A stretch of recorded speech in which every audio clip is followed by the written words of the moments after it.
হাজার হাজার টন ধ্বংসস্তূপের নিচে উদ্ধারের আশায় এক অকল্পনীয় সংগ্রামে লিপ্ত ছিলেন এই রেশমা।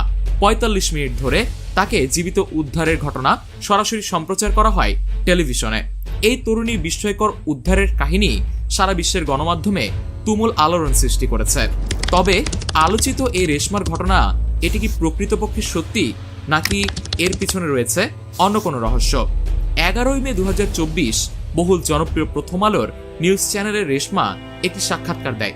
চলুন সেই সাক্ষাৎকারে কি কি বলেছিল রেশমা আর কি কি সব তথ্য উঠে এসেছে তাই জানাতে চলেছি আজ।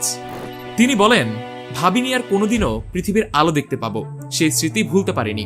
অনেকেই বলে আমি নাকি সেখানে আটকে পড়িনি, সরকার আমাকে সেখানে ঢুকিয়েছিল। অনেকেই বলে এত মানুষ মরে গেল, আমি বাঁচলাম কিভাবে? অনেকের হাত পা কেটে গেছে, আমার কেন হাত পা কাটেনি? আমি মরে গেলে বা আমার হাত পা কেটে গেলে মানুষ এত বেশি খুশি হতো? নিজে ইচ্ছা করে